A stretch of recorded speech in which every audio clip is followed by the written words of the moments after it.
bonsoir et bienvenue sur Tempo Afrique TV. Vous suivez l'émission spéciale édition Special Edition avec Yves Kenao Maliksa de l'autre côté de la réalisation. Fake élection présidentielle du 24 février 2019 au Sénégal. Tel est le sujet que nous allons aborder cette nuit. Mesdames, Messieurs, chers téléspectateurs de Tempo Afrique TV, ce n'est plus une surprise pour personne. Vous le savez, nous le savons.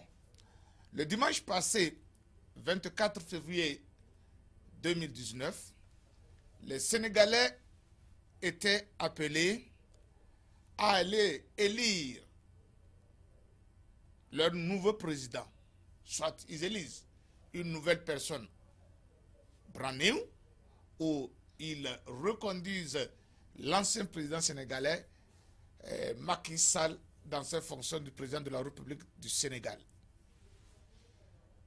Sur toute l'étendue du territoire sénégalais, les élections se sont déroulées, selon nos confrères de presse, sénégalaises et étrangères, dans des conditions tranquilles, pas trop d'incidents majeurs. Mais, le 24 février 2019, ces élections sénégalaises n'étaient pas comme toutes les autres.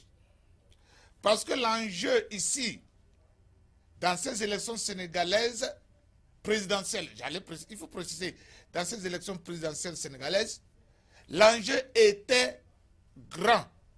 Aussi grand que le parti au pouvoir a utilisé tous les moyens dont il dispose pour se tailler une place. Et la place la plus importante. Nous en reviendrons là-dessus. Si j'ai dit que l'enjeu était tellement grand, parce que les Sénégalais ont trouvé avec l'arrivée de Macky Sall, surtout avec la constitution qu'il a modifiée 2 années après sa prise de pouvoir, les Sénégalais ont pensé que relire Macky Sall voudrait dire que Macky Sall peut encore être candidat pour une 3e fois, parce que le référendum d'office faisait ouverture à une nouvelle république sénégalaise. Donc, les compteurs étaient remis à zéro. Ça, c'est un premier enjeu. Le deuxième enjeu, c'est l'arrivée du jeune Ousmane Sonko, qui prend tout le monde à contre-pied, avec une philosophie complètement différente de ce que la classe politique sénégalaise connaissait. Il est venu avec des idées nouvelles. Il est venu avec des idées authentiques. Il est venu avec des idées que certains appelleraient des idées révolutionnaires. Il est venu tout simplement avec des idées patriotiques. Et ces idées patriotiques ont toujours trouvé des gens, des fils africains, pour les qualifier d'extrémistes ou de révolutionnaires ou de quoi que ce soit, histoire de ne pas laisser ces nouvelles idées, je ne dirais pas républicaines, mais patriotiques,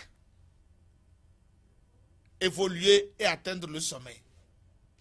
Donc, de l'autre côté, la France-Afrique ne voudrait jamais laisser un certain Sanko Ousmane arriver au pouvoir avec des idées de faire remplacer le franc CFA. Or, le franc CFA politiquement avantage la France. Moi, je laisse financièrement. Les gens ne voient que le côté financier. Non. C'est un instrument politique pour maintenir les anciennes colonies françaises sous la domination française. Donc, Macky Sall faisait face à deux choses. D'un côté, les Sénégalais qui ne voudraient pas le voir venir pour une troisième fois, et de l'autre, ce jeune Ousmane Sonko qui arrive sur la scène politique avec des idées révolutionnaires pour bouleverser tout. Et cela n'arrange pas du tout l'affaire de la France. Et la France ne laisserait pas cela se passer sous ses yeux. Et qu'est-ce qu'il faut faire? Il faut organiser de fake élections présidentielles. Certains les appelleraient élections Taillor. D'autres diront électoral Banga.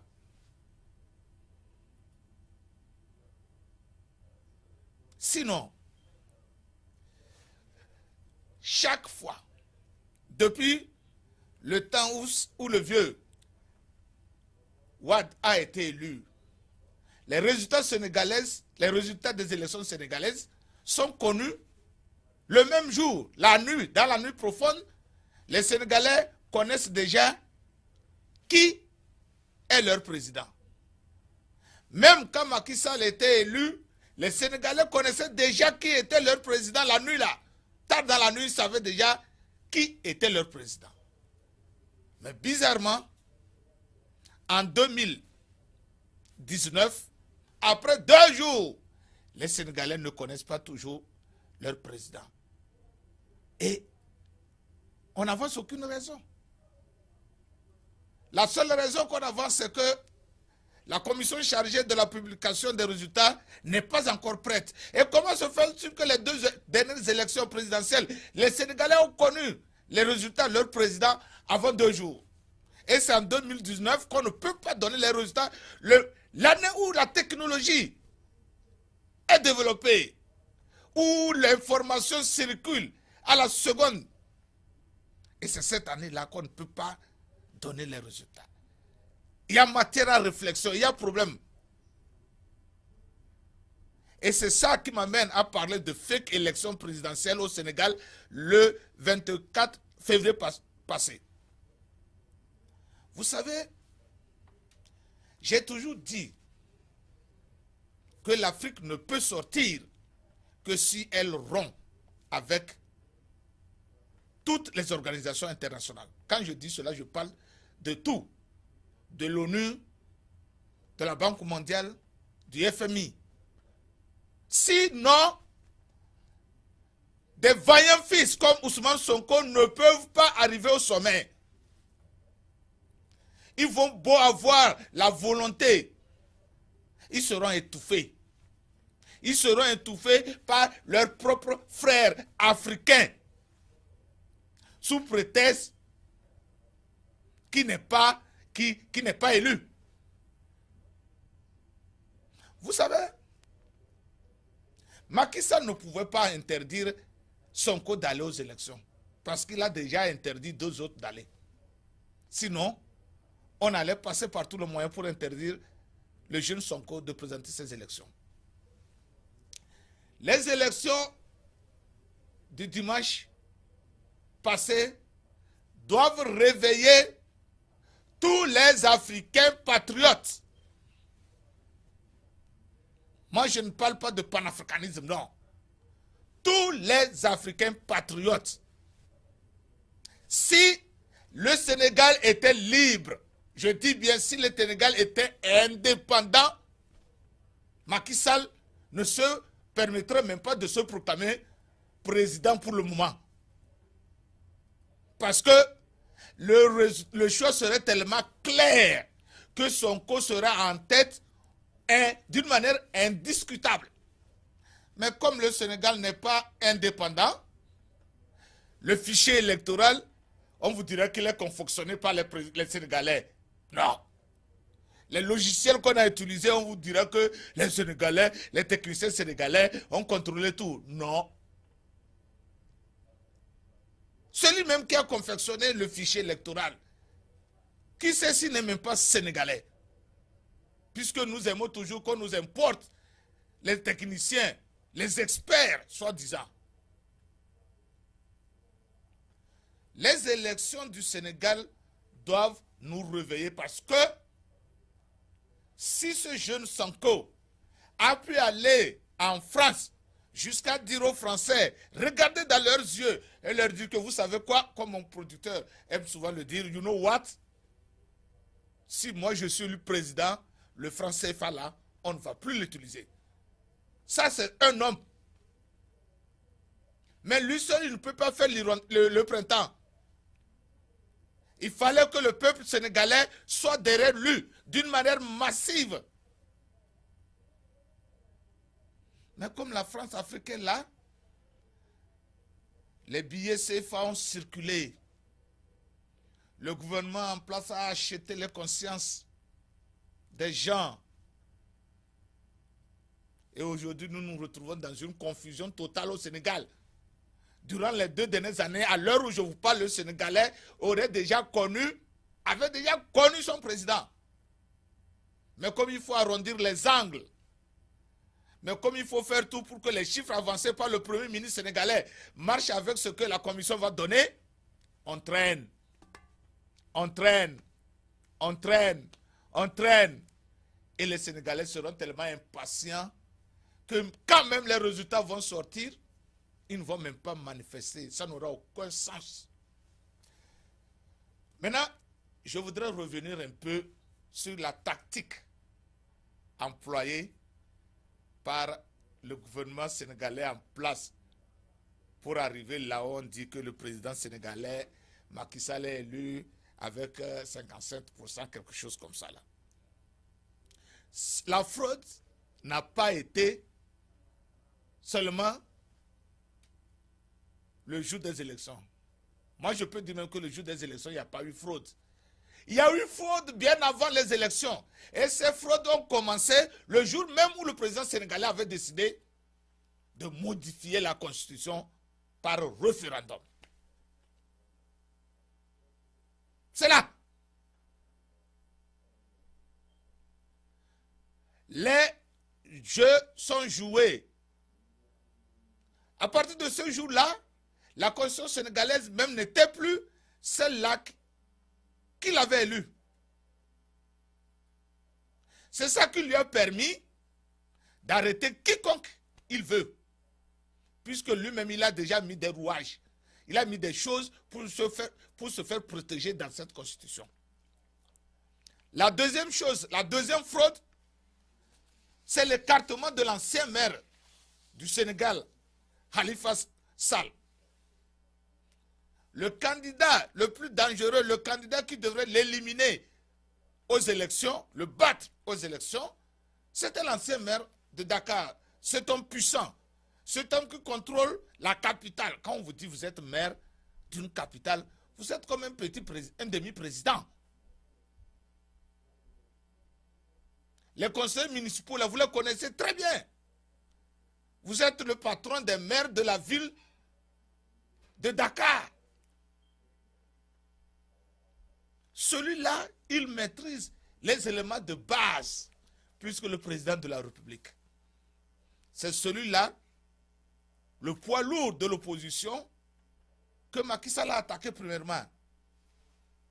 Il a accusé de tout, il a informé.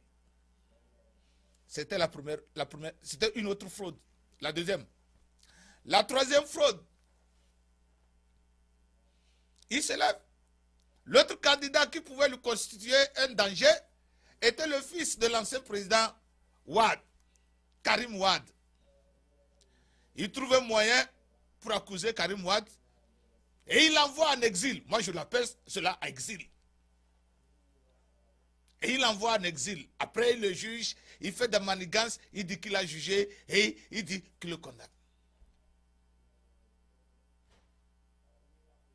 L'autre candidat potentiel aussi était d'emblée écarté de ces présidentielles de 24 février 2019. Qui y reste alors? Qui peut tenir tête à Macky Sall alors? Personne d'autre. C'est en ce temps qu'un jeune Sénégalais d'environ 44 ans s'est levé. Il est sorti de nulle part. Il est sorti de nulle part avec des idées nouvelles, avec des idées patriotiques. Il est parti, ce Ousmane Sonko. C'est lui que vous voyez sur votre écran. Il est allé jusqu'en France dire aux médias français et à la France tout entière. You know what? Vous savez, moi, élu président, moi, Ousmane Sonko, élu président de la République du Sénégal, je ne vais plus utiliser votre dème franc CFA. Devant les Français, chez eux, sur leur terre. Les Français n'ont pas digéré cela. Ils n'ont pas du tout digéré.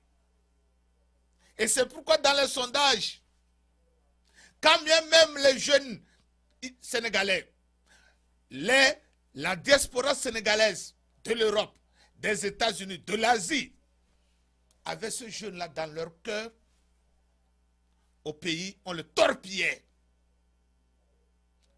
Dans la diaspora africaine sénégalaise, on le torpillait. Dans les chancelleries, on le torpillait. Dans les ambassades, on le torpillait.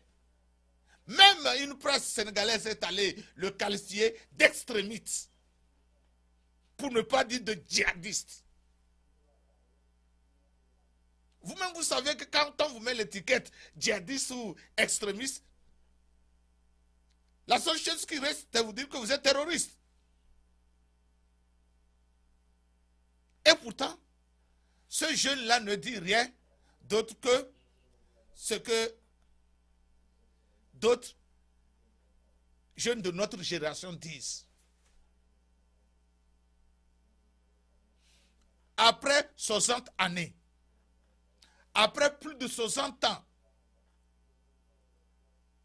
d'existence, de cohabitation, ou bien d'utilisation du franc CFA, nous avons constaté amaigrement que nos économies ou nos pays ne se sont guère développés.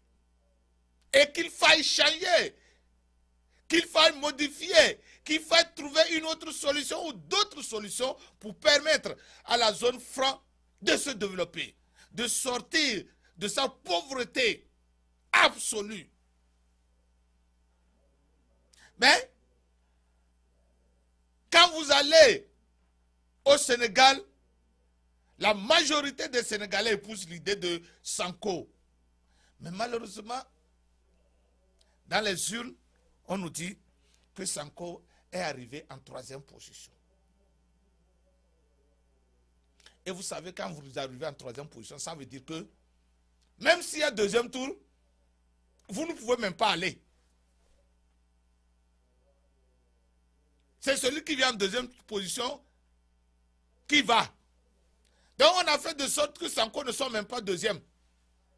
Que Ousmane Sonko soit 3e, pour ne pas dire qu'il n'est même pas élu. Parce qu'ils savaient que s'ils disent qu'il n'est même pas 3e, le monde entier va crier. Donc on lui a donné comme ça la position de 3e.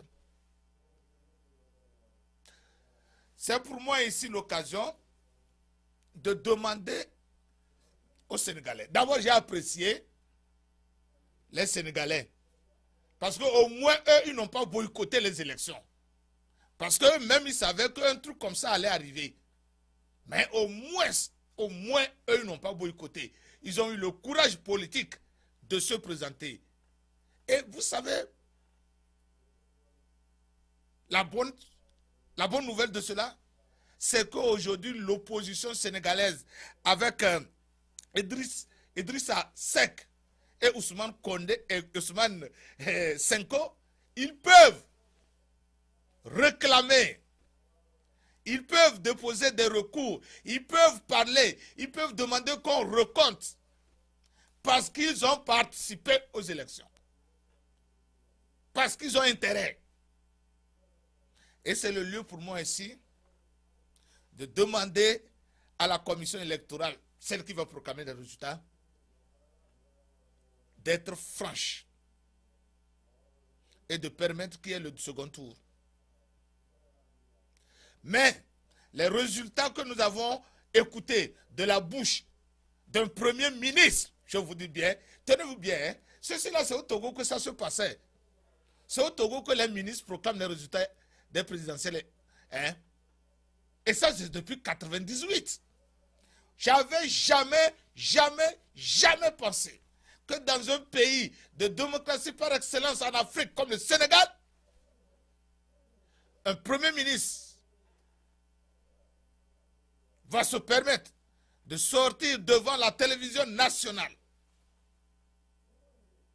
pour proclamer son candidat gagnant et de surcroît avec des chiffres à l'appui.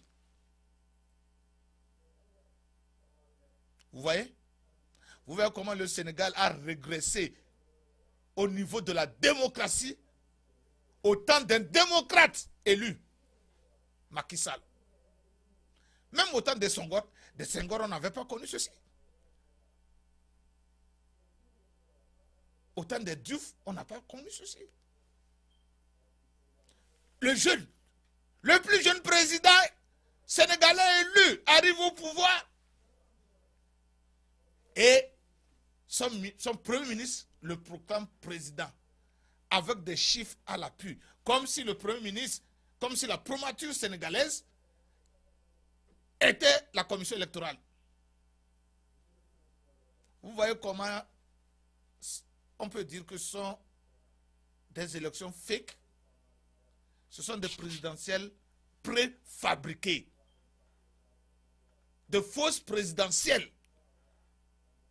Ça n'honore pas le Sénégal. Macky Sall, tu es en train de barrer la route à toute la jeunesse africaine qui se dit démocrate parce que à partir de vous, avec vous, on se pose la question. Ceux-là même qui disent qu'ils vont faire mieux que Macky Sall, est-ce qu'ils le feront? Parce que vous représentez un système. Et j'apprends que vous allez voyager demain pour aller en France. C'est pour aller sceller votre victoire. C'est pour aller demander à la France ce qu'il faut faire. C'est pour aller, si c'est pour aller demander à la France que vous allez autoriser le second tour, je vous applaudis. Chapeau. Mais si c'est pour demander à la France comment faire pour corser les deux autres opposants, je vous demande de rester plutôt au Sénégal. Votre cour constitutionnelle, votre conseil constitutionnel va le faire à votre place. Ne vous déplacez pas. Économisez cet argent-là des contribuables sénégalais pour développer un projet. Donc, c'est le lieu pour moi ici d'appeler à la conscience de tous les Africains. Ça se passe partout, ce n'est pas au Sénégal seul. Regardez ce que Boari est en train de fabriquer chez lui au Nigeria. Boari, que les gens avaient pris comme un exemple de démocrate. C'est trop. Regardez au côté du Togo, le Bénin. Regardez le Togo. Ce ne sont que des jeunes. Alors, chers Africains, si au Sénégal, il n'y a pas de deuxième tour, je vous dis, je vous interpelle, vous tous, chers Africains. Si au Sénégal, il n'y a pas de deuxième tour, s'il vous plaît, vaut mieux tard que jamais. Vaut mieux tard que jamais parce que pour l'Afrique occidentale, si au Sénégal, ça ne marche pas, si en Côte d'Ivoire, ça ne marche pas, ça veut dire que pour l'Afrique francophone occidentale, it's done. C'est fini. C'est fini. Oubliez la démocratie. Si la démocratie est morte au Sénégal, si la démocratie est tuée au Sénégal, et que nous nous taisons, et que vous vous taisiez, et si elle est morte au Sénégal, en Côte d'Ivoire, de la même manière, eh bien, it's done. C'est fini. Rien à faire. Alors c'est le moment, ici, à travers Tempo Afrique TV, cette émission que vous suivez, chers Africains, je répète encore, s'il n'y a pas un deuxième tour, au Sénégal pour ces élections présidentielles de 2024, je vous demande, vous tous, de couper chacun à son niveau avec toutes les institutions internationales. Chacun à son niveau.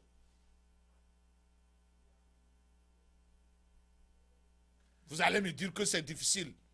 Vous allez me dire qu'on est au 21e siècle. Vous allez me dire qu'on est déjà dedans. Je ne veux pas faire comme l'autruche. Mouillé. On dit, oh, je suis déjà mouillé, je continue. Non. Je vais prendre refuge. Je vais retourner. Me faire sécher. Et quand la pluie va cesser, le temps de me faire sécher, la pluie va cesser. Et maintenant, je vais sortir beaucoup plus fort. Je vous demande, chacun à son niveau, de rompre avec toutes les institutions internationales. Politique comme monétaire.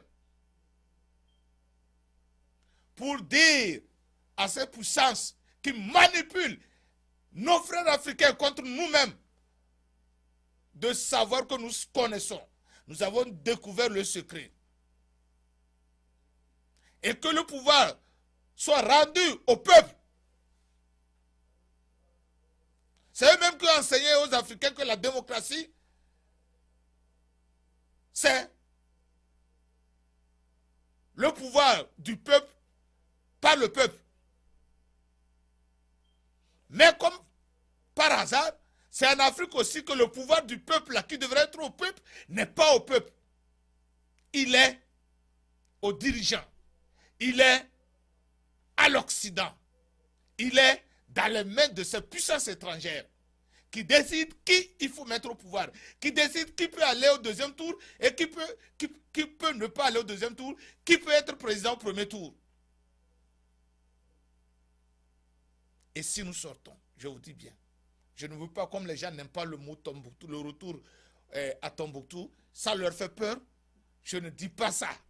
Je vous dis tout simplement que si au Sénégal, il n'y a pas un deuxième tour, que toute l'Afrique fasse entendre à l'ONU, fasse entendre à la Banque mondiale, fasse entendre à FMI, que nous, Africains, en solidarité avec le peuple sénégalais, nous contestons et nous sortons catégoriquement. Nous n'aurons plus rien à faire avec eux. Et je vous dis que vous n'allez pas mourir. Je ne vais pas mourir. Nous n'allons pas nous lever, ça sera la fin du monde. Non. Seulement, peut-être que nous n'allons pas aller demander leur visa. Et si nous sommes conscients, la Côte d'Ivoire va donner à manger au Sénégal. Le Sénégal va donner du poisson au Togo. Le Togo va donner des phosphates au Sénégal. Le Sénégal va vendre son pétrole aux pays voisins. Et ainsi, nous n'allons pas souffrir. Imaginez-vous, chers Africains, quand vous avez peur d'affronter cette décision ultime. Vous tous vous dites que Sarkozy a dit que l'Afrique n'est pas rentrée dans l'histoire. Mais vous ne voyez pas que c'est seule l'Afrique qui a peur de rentrer dans cette histoire, quand bien même qu'elle l'a créée elle-même. Elle l'a créée, mais elle n'est pas dedans.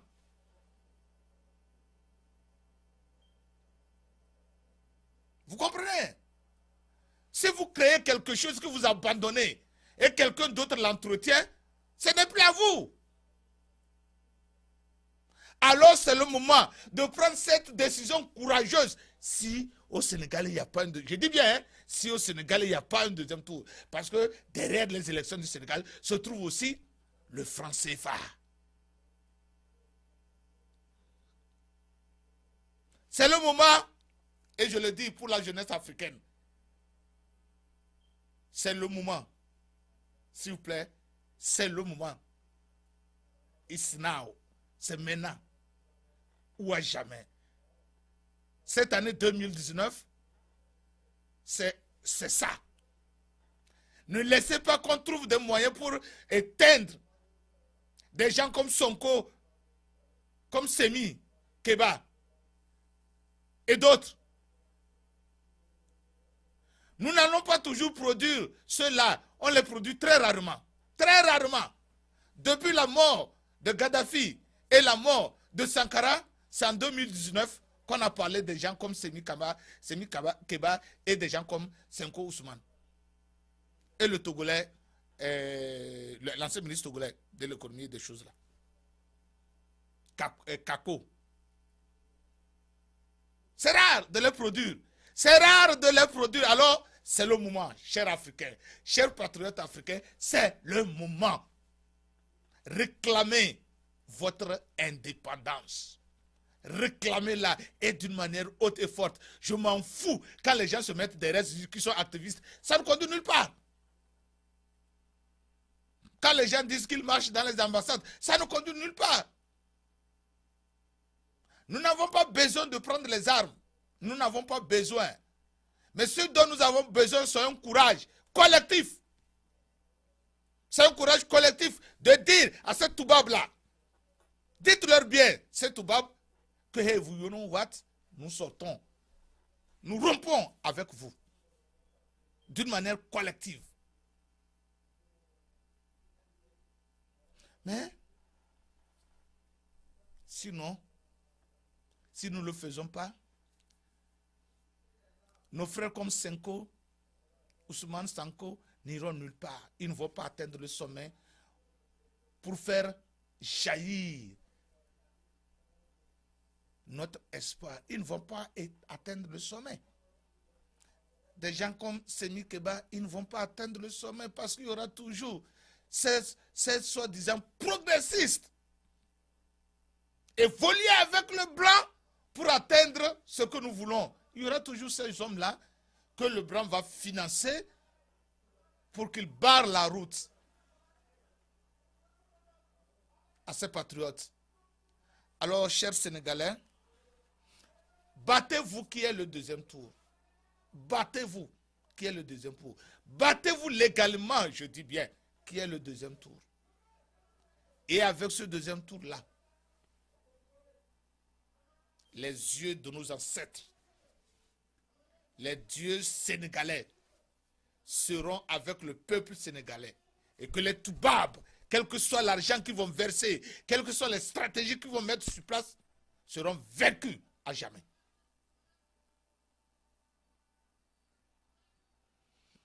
Chers Africains, je m'excuse beaucoup. Il fallait que je le fasse. Il fallait que je le fasse parce que trop c'est trop. Dans tous les pays africains, chaque fois qu'on organise les élections, il faut qu'on traîne, il faut qu'on triche, il faut qu'on arrondisse les angles, il faut qu'on fasse ceci ou qu'on fasse cela. Au Sénégal en 2019, ce qui s'est passé, le 24 février 2019, chers Africains, je vous dis que les autres pays l'entendent, que les oppositions des autres pays l'entendent, et que les gouvernements des autres pays l'entendent, ça ne se fait pas passer le jour des élections, non. Le Macky Sall et son gouvernement ont été tellement intelligents qu'ils ont volé sur tout l'ensemble du processus, du début jusqu'à la fin. Du début jusqu'à la fin. Vous imaginez qu'au cours des élections, qu'on arrive, qu'on dise que pour éviter que les lignes soient longues, il faut déplacer certains électeurs. Et que vous arrivez le jour des élections, on vous dit que oh, vous n'êtes pas ici, hein, vous êtes à Saint-Paul. Alors que vous n'avez pas prévu aller à Saint-Paul. Vous vous êtes inscrit, croyant que c'est proche de chez vous. Oh, le jour des élections, vous êtes à 5 km ou à 10 km de là où vous devez voter. Tout ça là, ça agit. Ça a bouleversé les candidats et les électeurs. Tout cela. Et ce sont des fraudes. C'est ici, si c'était aux États-Unis, ils allaient appeler ça suppression des droits de vote. Et c'est un crime. C'est-à-dire qu'on fait ça sciemment pour rendre confus l'électeur. Vous savez, vous allez pour voter, on vous dit que oh, vous êtes de l'autre côté de Dakar, à 5 km de là où vous étiez. Vous croyez que vous aurez encore le courage de marcher ou bien de prendre votre moto ou votre voiture pour dire que vous allez écouter. Ça n'a qu'à rester la prochaine fois, je vais faire. Et le candidat serait peut-être que c'est un votant de Senko. Peut-être que c'est un votant de Idrissa. On ne sait jamais. Parce que généralement, on ne déplace pas les votants des présidents. Non. Non. Nous connaissons tout cela. Vous voyez? Donc, ça, c'est les présidentielles payo fake. C'est mon ami. L'honorable Aruna dira cela. C'est payo. Ça ne vaut pas la peine. Moi, je n'appelle pas ça hold-up électoral. Je n'appelle pas ça tricherie. Hein? Je n'appelle pas ça. Ça, c'est fake. Ce n'est qu'une invention. C'est une plaisanterie. Un président. Un premier ministre qui sort pour proclamer les résultats. Pour dire que son candidat a gagné. Vous savez, c'est en Afrique aussi qu'on voit un premier ministre et un directeur de campagne. Un premier ministre et un directeur de campagne. On dit quoi? C'est-à-dire que le gouvernement bat la campagne du président. C'est en Afrique. Je ne sais pas comment l'opposition sénégalaise n'avait pas vu ça. Soit il démissionne et il est directeur de campagne du président, ou il est premier ministre et premier ministre de tous les Sénégalais. Maintenant, il bat campagne en tant que premier ministre. Pour qui? Pour le candidat, pour les militants de Sanko ou de Idrissa. Il fallait qu'il batte aussi campagne pour Idrissa, pour Ousmane, puisqu'il est premier ministre de tous les Sénégalais. Voilà, c'est une aberration. Et la prochaine fois que l'opposition sénégalaise refuse cela, si vous êtes président et candidat, votre premier ministre ne peut pas être votre directeur de campagne. Non. Non. Voilà que maintenant il sort, il parle. Et quand on lui dit qu'un premier ministre ne peut pas proclamer les résultats, il dit non, je le fais en tant que président, en tant que directeur de campagne. Qui se moque de qui? Et devant quoi? Devant la télévision nationale. Il fallait le faire devant la télévision du parti de Macky Sall. Si vous l'avez fait en tant que président, en tant que chef, en tant que directeur de campagne, il fallait le faire devant la télévision de Macky Sall, du parti de Macky Sall. Puisque la télévision nationale est une télévision de tous les Sénégalais. Et si vous intervenez, là vous intervenez en tant que Premier ministre et non en tant que directeur de campagne. Ça encore, c'est un vice. Alors, chers Sénégalais, le vin n'est pas encore tiré. Rien n'est fait. Heureusement que ce Premier ministre n'a fait que donner son point de vue. Et que Sanko et Idrissa sont venus, Ousmane et Idrissa sont venus,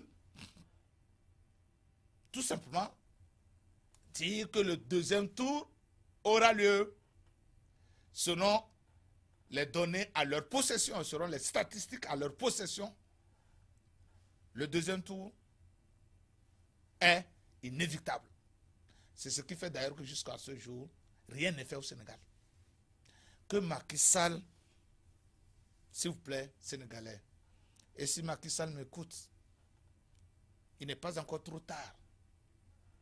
Macky Sall peut réparer le tort, peut redresser la barre, si simplement il accepte d'organiser le deuxième tour.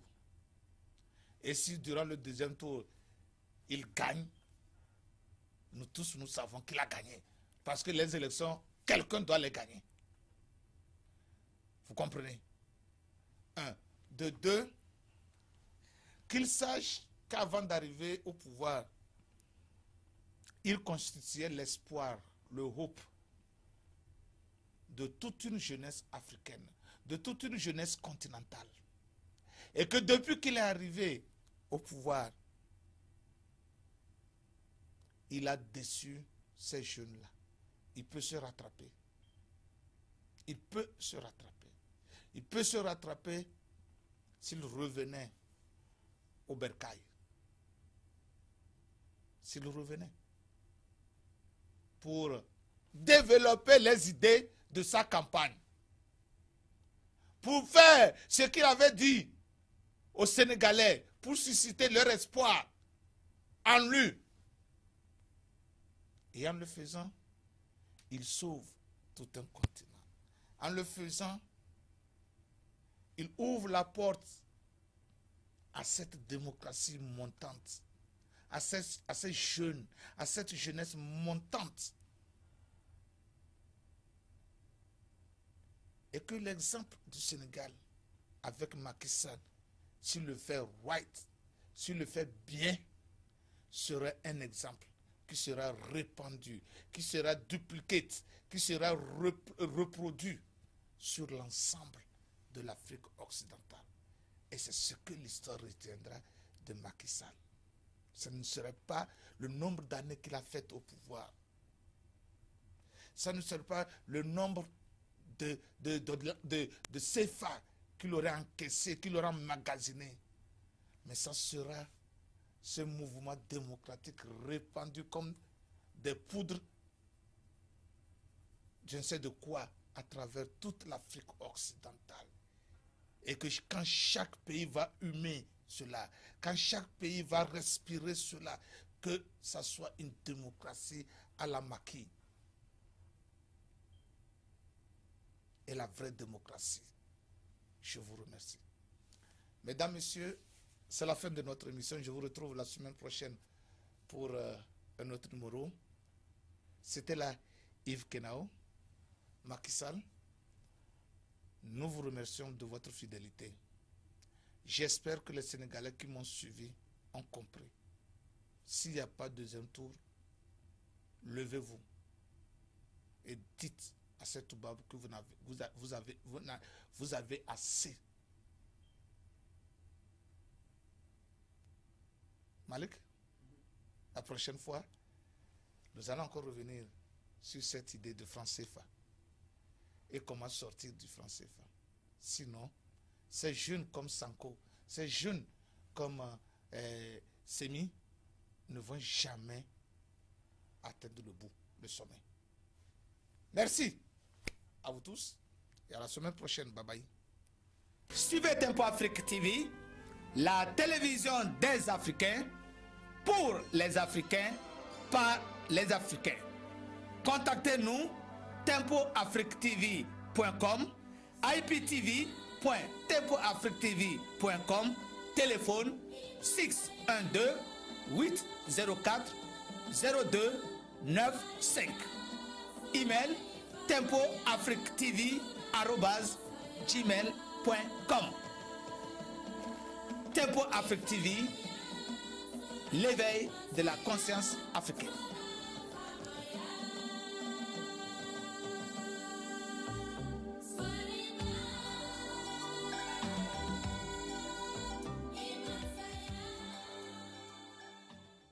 Du nouveau à Minneapolis, Tempo Afrique Travel.